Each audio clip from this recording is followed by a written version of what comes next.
প্রয়াত বলিউড অভিনেত্রী শ্রীদেবী ও প্রযোজক অভিনেতা বনি কাপুর দম্পতির বড় কন্যা জাহ্নবী কাপুর। গুঞ্জন রয়েছে ভারতের প্রাক্তন স্বরাষ্ট্রমন্ত্রী সুনীল কুমার শিন্ডের নাতি শিখর পাহাড়িয়ার সঙ্গে চুটিয়ে প্রেম করছেন। বছর জুড়ে এই যুগল আলোচনায় থাকেন। এবার জাহ্নবী কাপুরের লেহেঙ্গা ঠিক করে দিলেন শিখর। তারপর এ নিয়ে চলছে জোর চর্চা। জাহ্নবী কাপুর তার ইনস্টাগ্রাম অ্যাকাউন্টে বেশ কটি স্থিরচিত্র পোস্ট করেছেন। তার একটিতে দেখা যায় সোফায় বসে আছেন জাহ্নবী কাপুর। তার পরনে নীল রঙের লেহেঙ্গা। পুরো লেহেঙ্গাটি ময়ূর থিম দিয়ে সাজানো হয়েছে। জাহ্নবীর সামনে হাঁটু ভাঁজ করে লেহেঙ্গা ঠিক করে দিচ্ছেন প্রেমিক শিখর পাহাড়িয়া।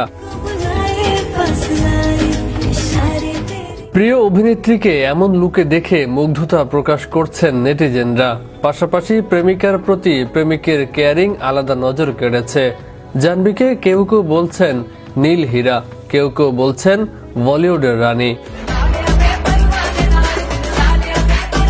তার পরবর্তী সিনেমার প্রচারে গিয়ে মির্চি প্লাসকে জাহ্নবী কাপুর বলেছিলেন তার বয়স যখন 15 কিংবা 16 বছর তখন থেকেই শিখর তার জীবনে আসছে।